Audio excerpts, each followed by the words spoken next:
Hey there, baking enthusiasts! Today I'm going to show you how to bake the perfect chocolate cake. This recipe is foolproof and absolutely delicious. So grab your apron and let's dive right in. First things first, preheat your oven to 350 degrees Fahrenheit. While that's heating up, let's prepare our baking pans. You'll need two 9-inch round cake pans. Grease them with butter or cooking spray, then dust them with a bit of flour to prevent sticking.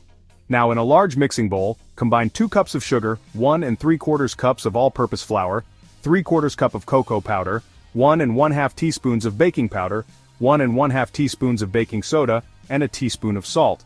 Give it a good whisk until everything's well mixed. Next, add 2 large eggs, 1 cup of whole milk, 1/2 cup of vegetable oil, and 2 teaspoons of vanilla extract. Mix on medium speed for about 2 minutes until the batter is smooth and creamy. Don't forget to scrape down the sides of the bowl. Here's a little secret. Boil 1 cup of water and pour it into the batter.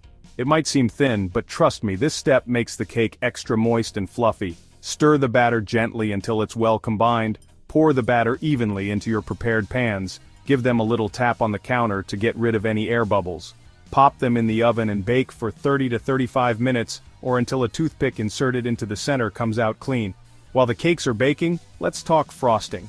In a medium bowl, beat together 1 cup of unsalted butter, 3 1/2 cups of powdered sugar, 1/2 cup of cocoa powder, 1/2 cup of whole milk, and 2 teaspoons of vanilla extract. Start on low speed to avoid a sugar storm, then increase to high and beat until it's light and fluffy.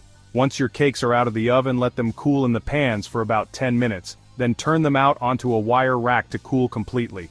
Now the fun part, assembling the cake. Place 1 cake layer on your serving plate. Spread a generous amount of frosting on top. Place the second layer on top and cover the entire cake with the remaining frosting. Smooth it out with a spatula or get creative with some swirls and patterns. And there you have it, the perfect chocolate cake. Moist, rich, and oh so chocolatey. Trust me, your friends and family will be asking for seconds. If you enjoyed this recipe, hit that like button and subscribe for more delicious bakes. Happy baking, everyone!